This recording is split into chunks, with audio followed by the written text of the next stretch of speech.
So it looks like the West is going to go ahead and use this incident or series of incidents in Bucha outside of Kiev, northwest of Kiev, as their focal point, the focal point of attacking Russia.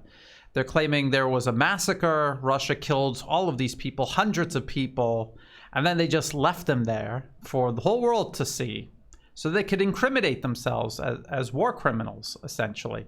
And nothing about the story adds up. And then you have the Russian government saying, we left before those people tied up and killed on the street showed up. We left before that happened. And so now you have the Western media trying to conflate all of the dead bodies in that area. There was a war there. They're trying to conflate all of the dead bodies there with these bound and executed people found more recently. And they're trying to lump them all into one group and then again push the blame onto Russia.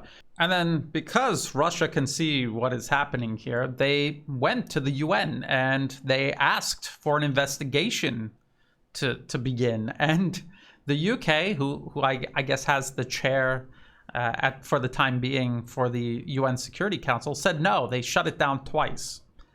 And so there's not going to be a serious investigation. Part of this propaganda effort is the New York Times, and they're doing a trick that I saw them do all throughout the Syrian conflict.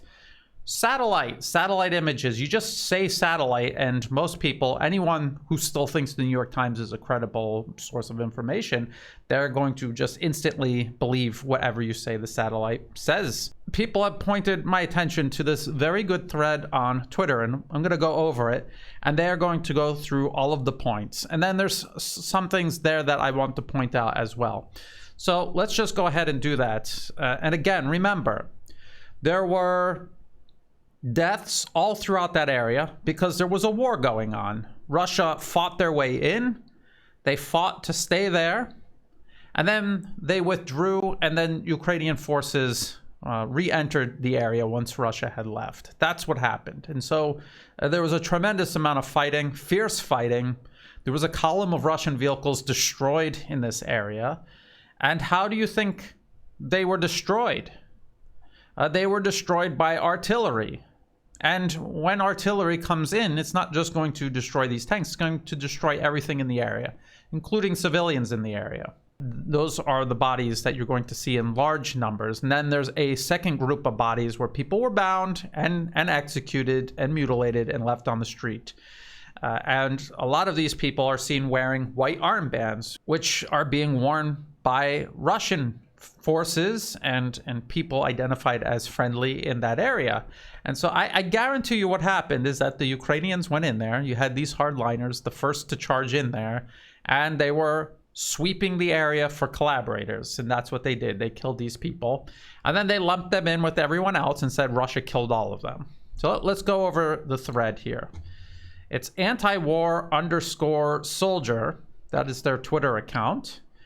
And it says a thread on Bucha incident, particularly events on Yablonska Street, presented by Ukrainian as a deliberate massacre of civilians. And here are some of the images. They're talking about this New York Times article where they show these satellite images that show what appear to be dead bodies on the street at a time when Russia held the area. And what the New York Times is trying to suggest is that Russia killed all those people and they just left them there. And they were there all month. And Russia is lying when they said there were none of these bound and executed people when they left the area. These people in these images, first of all, you're looking at a satellite picture from outer space. You cannot tell what killed these people from outer space. All you could see is there might be a body there. What you can also tell is there's significant damage all around the area from artillery strikes. And we're going to get into that. It says, using Maxar satellite images, the precise date on which killing took place were found. March 11 for the incident with highest number of victims, and March 20th for the second incident on the same street. And they're comparing these satellite images with these street images. That's the New York Times doing this. During this time, the area, according to public sources, was firmly under Russian control. This is also supported by the fact that some civilian victims were wearing white sleeve bands, which they wear in Russian-controlled areas, right there. Here are satellite images from Maxar showing that mortar impacts and other damage from shelling came at the same time. Right there, you can see it, how the ground is disturbed there. All the material ejected when these projectiles hit the ground. And they're showing more of the images on the ground and how they correspond with these satellite images. Mortar impact not visible on the previous day. So they're showing you the previous day and then when these bodies showed up, along with corresponding damage on the road. Another picture where impacts from shelling can clearly be seen. So it's right there, and I'm not going to zoom in on the pictures because they're graphic. If you want to look at this, the link will be in the video description below.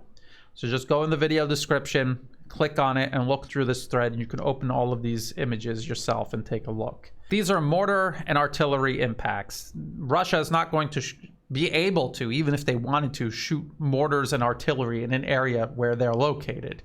That is something that your opponent would be doing to the area where you're located. So this would be Ukrainian incoming fire, targeting Russians, I don't think targeting civilians, targeting Russians, but also killing civilians. That is what's going on here. It was a war. There was a war going on.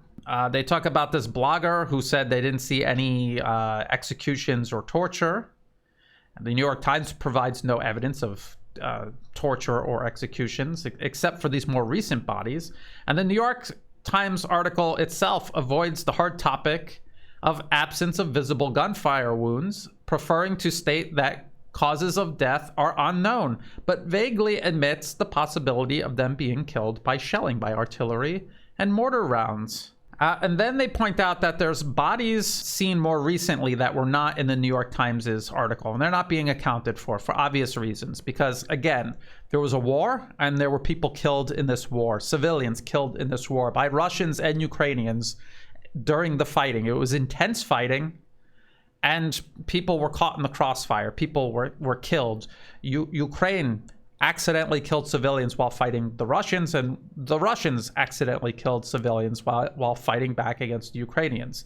But then there are these additional bodies that have showed up more recently that the Western media is trying to pretend don't exist. These are people who would have been killed after Russia left, which means the Ukrainians swept the area and they were executing collaborators, which they have been doing all of this time, all throughout this war. They have been carrying out war crimes. They've been executing, torturing, mutilating prisoners of war, and they have been abusing their own population in cities all across Ukraine. There are pictures every day coming out of police and soldiers brutalizing civilians, taping them to trees and to lamp posts, torturing them and leaving them there. And then so why do you think that these same people who are committing all of these crimes, all of these human rights abuses, wouldn't go into an area, see these people as collaborators who were taking food and other supplies from the Russians and not working with them, but not working against them? Why wouldn't they see them as collaborators and want to kill them?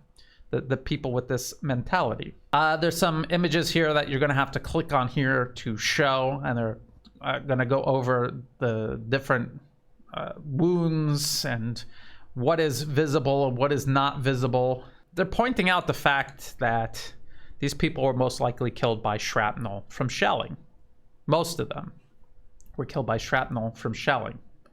These bodies that were strewn about throughout this area over the course of a month. They don't want to show the satellite image of the fallen lamppost, and that's because, again, there was serious artillery fire hitting this area and destroying everything.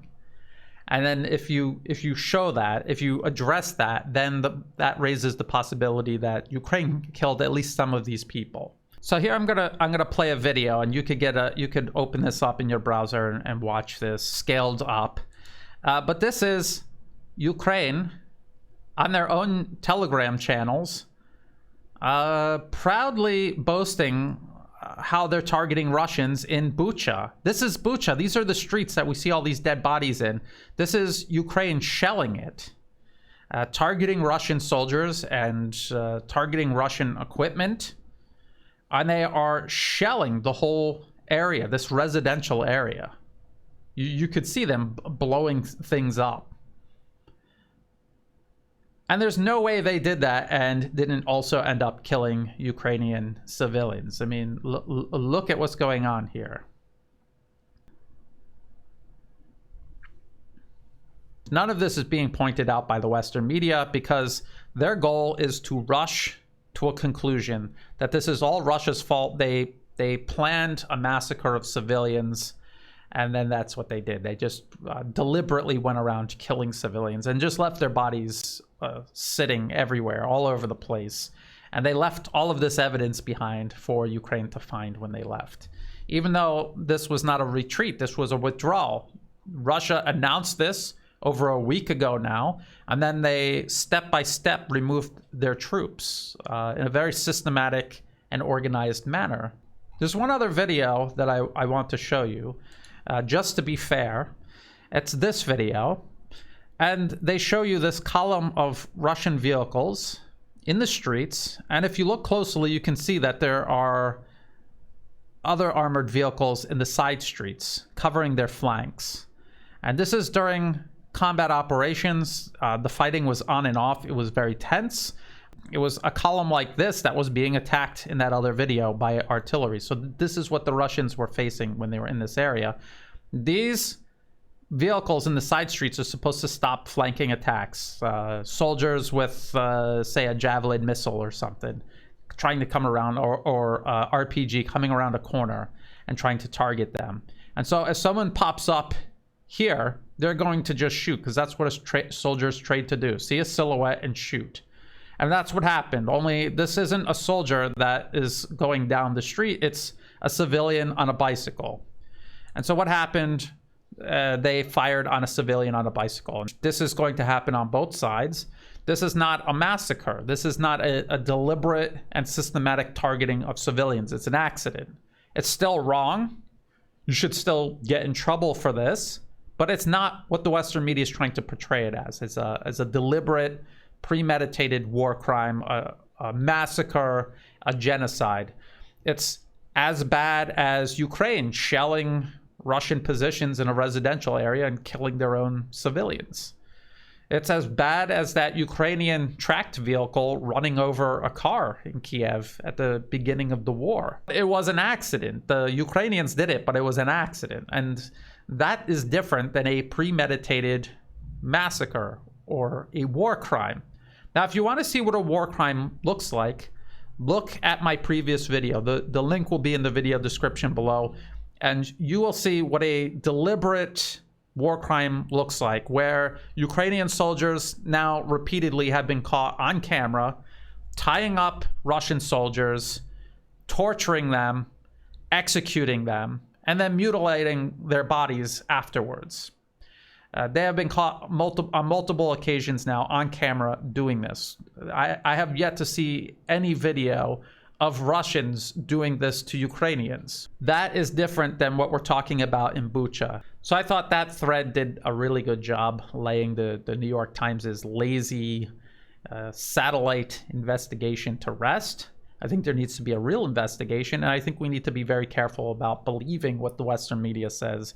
A Western media that has lied continuously for decades and decades about absolutely everything, including about the lead up to this conflict in Ukraine. There was an 8-year war that had gone on in Ukraine from 2014 to present day. Russia intervened in the middle of an ongoing war. It didn't start a war. The fact that most people watching the Western media don't know this shows you just how poorly informed, and deliberately so, they are by the Western media.